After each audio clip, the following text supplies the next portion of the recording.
Hey guys, per usual, everything on this channel is for educational purposes only and is not intended as financial advice. So for our bitstamp, let's take a look. First, somebody was asking about my volume bars. So you just double click the volume bars, go to columns, and where it says green, you just bring this up, slide it up on the brightness here. And then the area you can just turn off. That's what I did to get it to look like this.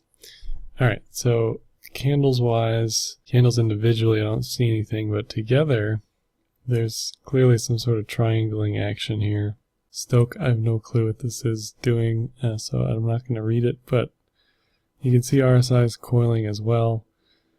Volume hasn't really changed much, but again, overall descending volume. So if we turn on everything here, we have our no man's land all-time high zone. That hasn't changed. We bounced in the expected support area. If you watched the first video, I think, before all this happened, we drew this in here. And the reason we expect that is because support here, resistance, resistance, resistance, resistance, resistance, resistance, okay? So you're expecting the zone to mean something. So that's this area. So if I add a harmonic to this too, I think this is a bat. It's something. It doesn't, honestly, it doesn't matter what it is.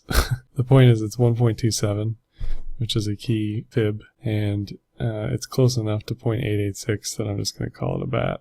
So the target's anywhere between 0.5 and 0.618, and yeah, I'm drawing this super late at this point because I just didn't see it on the other videos until now, and it currently fits the narrative that we're going to come back to 1100 because the cloud is telling me that this is a zone and this is a zone. Again, like yesterday, I said the flat Kumho's magnet, and this is gonna be an edge-to-edge situation, pretty much guaranteed at this point. Now that doesn't mean it can't go here and then up. Certainly it can, and it's not a great idea to be long until it does. You'll notice the TK lines haven't crossed yet, but they should in one or two candles here. So as soon as this closes in the cloud, that's when you pull the trigger. For the long, this is your target. If you want as well, bids at 10.05 I think would be really good, with a stop at the bottom of the cloud here, 9.85. I think that's a really good trade. Let's look at the risk reward on that. Go here to here. Yeah, that's huge because the stop is so tight. So one, it may not get that low, and two, if it does, it might just blow your stop anyway, because it might try to repeat this shoulder. Again, we're watching head and shoulders here, shoulder, head, and then it would only make sense if the shoulder again comes down here. So almost close to actionable at this point. Nothing I think that I should pull the trigger on. I'll be watching it though, certainly. And again, if we're looking at harmonics on just this next step here, again, this is close enough to 1.27 that it's real to me, and this is nothing. But if we go to 0.886, somewhere here, that's definitely a zone, and it kind of makes sense. Again, I'm looking at this here, so resistance, bunch of resistance here, here to here, and then this is the gold price. So whether or not you care, that's there as far as resistance as well. So we'll see as it's pulling back here. We'll see if it gets this high.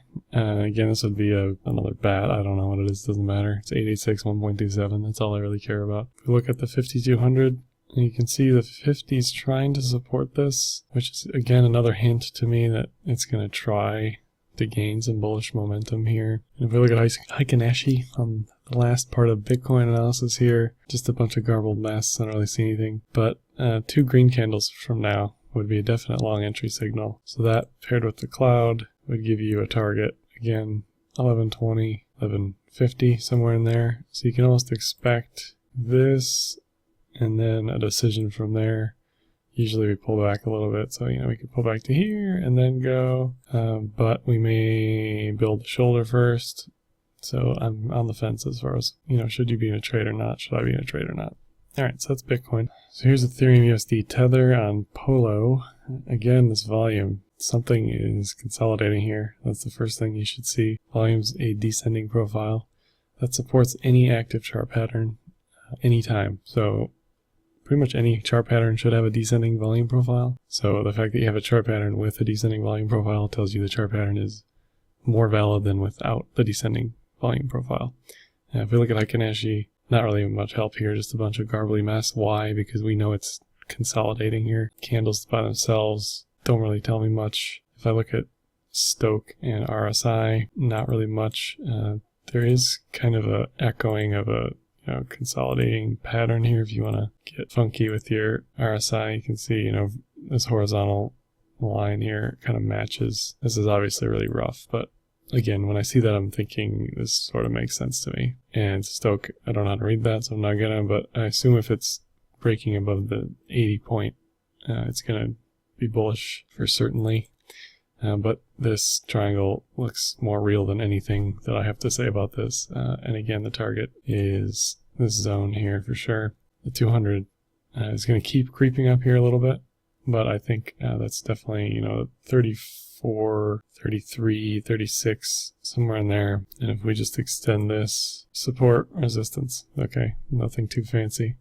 That's all I'm looking for here. Then if we add cloud to all this, you can see support here and here. Just like Bitcoin, all those flat Kumos were at 1120, 1140. Flat Kumos here at 35 and 33. So not much as far as actionability is concerned with Ethereum. You can see it's getting to the point where it's about 3/4 full. I wouldn't be surprised if this falls overnight while I'm sleeping. One thing I haven't mentioned in a few videos is the pivot here. So this is a yearly pivot, and you can see I said this, I think, sometime, but one of my favorite plays is the rising wedge plus bear div into the pivot, pull back to 50%. And people in the comments were saying that, this may just keep going. And yeah, I'm always calling this stuff 1 or 2 waves early. So, this may pop up really high and then just crash.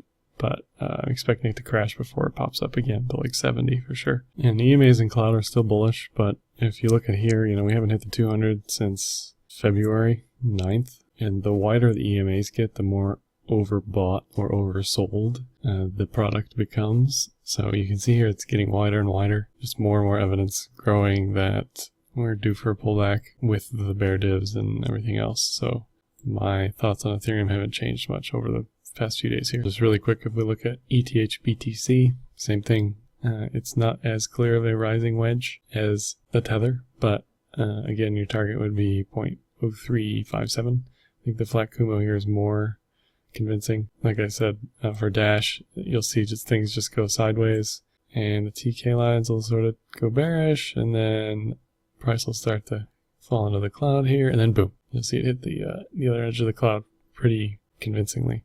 Moving on to Dash, we take everything off here. Volume, first of all, tells us just about nothing. Oscillators, again, lower low, and oscillator lower low in price, no div there. Stoke crossed down is just in like the ranging zone. Not much else to say about those. Cloud candles by themselves don't tell us much. Let's turn on Heikin-Ashi real quick. I like the bear flag here. Why is it a bear flag? Because it's flagging at the bottom of a micro trend. If you look at it on a smaller time frame, you can see it better, but there's definite triangling action here for certainly. So I'm expecting this to be bearish continuation. And if you look at the fib, you can see it's right on the 50% fib. And you can expect it almost to come down to 0.057. Maybe that's too much. Where's the 200 at? Okay, the 200 might save it, but it's got to be below the 50, yeah. And again, just like Ethereum, this hasn't really hit anything since January, February. So it's due for some pullback for certain. You can see as far as the cloud's concerned, it's already leaning bearish. It's not bearish at the moment, it's just neutral, but the TK lines tell you that it is certainly not bullish, and it's in the cloud, so that's not bullish. It's been supported by the cloud so far. It's like I've been saying, if it goes below the cloud, you short. Above the cloud, you go long. You wait for the TK recross for the long. And not much else to say about Dash, but if we add a wonky looking harmonic, again, 887 enough-ish, this gives you a level for support that the cloud would not otherwise give you, or the fibs wouldn't give you. So you're looking at 0.063 or 1.12 something 7, something down here. And again, these are just horizontal levels anyway, so it doesn't really tell you much. Again, 1.272, it's like crab or something, doesn't matter. You're just always looking for these numbers to be 886, 1.272, any sort of magical fib number. That's all I have for today. Bitcoin looks like it's going to bust through resistance here to 1120.